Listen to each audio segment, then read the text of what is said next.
Budget पेश हो गया। अगर हम टैक्स पेयर की बात करें तो टैक्स पेयर को बजट में खुशखबरी देने की अच्छी कोशिश की गई है और इसने हम जिन जिन मार्केट एक्सपर्ट्स हमने आज बातचीत की उन्होंने इस कदम को काफ़ी ज़्यादा पॉजिटिव बताया है। यही नहीं, अगर हम कैपेक्स की बात करें उसमें भी कोई निराशा नहीं आई है।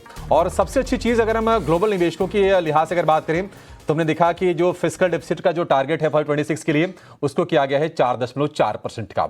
लेकिन बाजार के जो बड़े एक्सपर्ट हैं उनकी नज़र में ये बजट कैसा है ये समझने की कोशिश करेंगे और इसके लिए हम लेकर आएंगे खास show budget in markets. Expert को जोड़ेंगे उसके पहले ये देख लेते हैं कि वित्त मंत्री ने आज अपने बजट भाषण में क्या कहा, किन चीजों पर ज्यादा फोकस किया। This is reflective of our government's trust on the middle class taxpayers. I am now happy to announce that there will be no income tax payable up to income of 12 lakh rupees.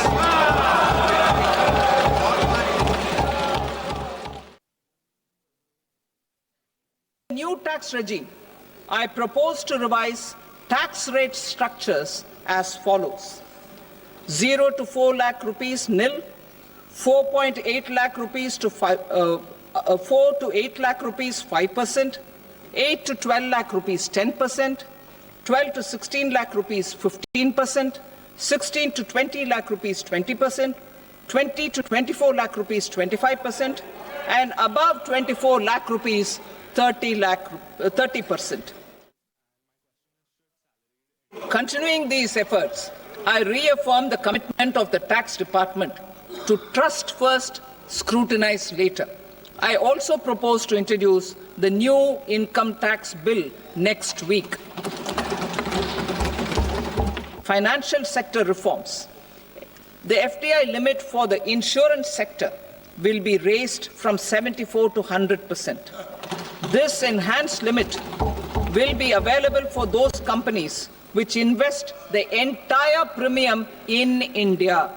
The current guardrails and conditionalities associated with foreign investment will be reviewed and simplified. To encourage sustained foreign investment and in the spirit of First Develop India, the current model BIT will be revamped and made more investor-friendly. In the last 10 years, in several aspects, including financial and non-financial, our government has demonstrated a steadfast commitment to ease of doing business. We are determined to ensure that our regulations must keep up with technological innovations and global policy developments. A light touch regulatory framework based on principles and trust will unleash productivity and employment.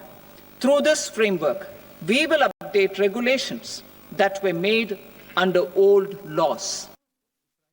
Our government is implementing the National Mission for Edible Oilseed for achieving Atmanirbharta in edible oils. Our farmers have the capability to grow enough for our needs and more.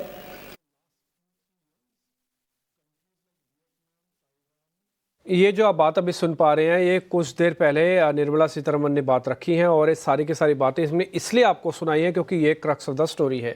आप पूरा budget अगर नहीं भी सुन पाए तो ये चार बातें आप सुनेंगे तो आपको आइडिया लग जाएगा कि एक्चुअली मार्केट के अंदर हुआ क्या है। इसको हमने और सिंप्लीफाई किया और आपके लिए 10 पॉइंट और बना दिए।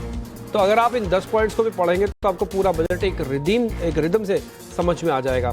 जैसे नई रिजीम, टैक्स बिल नया आएगा, आसान हो जाएगा, नए स्लैब्स आ गए, चेंजेस हुआ है। चौथा पॉइंट, इंश्योरेंस में FDI बढ़ा दिया, पहले 74% था, सीधा डायरेक्ट 100% कर दिया और ऑटोमेशन ही हो गया ऑलमोस्ट ये तो।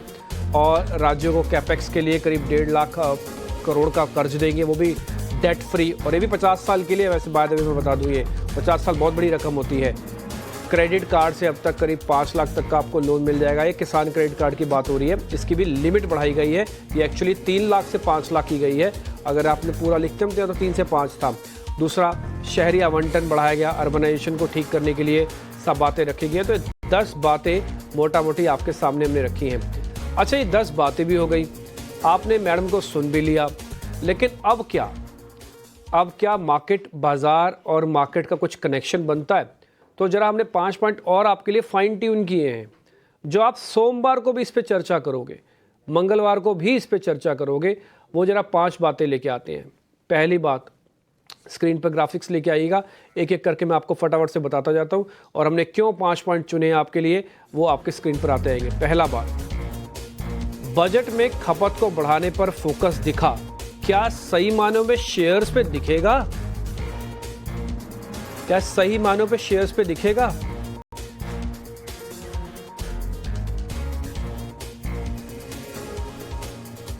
इसमें जो चौथा पॉइंट आप देख पा रहे हैं, मैं इसको और इंपॉर्टेंट देता हूं कि आरबीआई अब दरों में कटौती करेगा। ये एक और पॉइंट है। बजट के बाद क्या एफआईज का रुख पॉजिटिव होगा? क्या ये आपके मन में क्वेश्चंस नहीं चल रहे? क्या इनकम टैक्स की रियायत का सही मायनों में फायदा पहुंचेगा? आज तो मैंने सभी मेहमानों से यही क्वेश्चन पूछा कि भाई पैसे बचेंगे तो खर्च होने के लिए बचेंगे या फिर बैंक अकाउंट में जाने के लिए बचेंगे? अगर वो बैंक में जा रहे हैं सेविंग पे या वो मार्केट में आ रहे हैं तो कंजम्पशन नहीं घूमेगा बॉस, बहुत क्लियर है। अगर वो पैसा कंजम्पशन में गया, मेरे पास पैसे बचे टैक्स के, मैंने कपड़े खरीद लिए, मैंने जूते खरीदे, मैंने एयरलाइंस खरीदा, मैंने फलाना और खर्चा किया, तब तो जो प्रधानमंत्री कह रहे हैं, मैडम कह रही हैं, बात ठीक है। अगर वो पैसा उठा के आपने एसिप शुरू कर दी या मार्केट के अंदर आ गया तो बात नहीं बनेगी। तो इसलिए 5 पॉइंट जो सीधा मार्केट से कनेक्टेड हैं हमने आपके सामने रखे। सोमवार को आप देख लीजिएगा, सभी एंकर्स, सभी रिसर्चर, सभी मेहमान इन्हीं 5 पॉइंट्स पे ही बातचीत कर रहे होंगे, इसके इर्द गिर्द ही बातचीत हो रही होगी। तो इसलिए हमने आपके लिए ये सारी बातें एक साथ रख दी।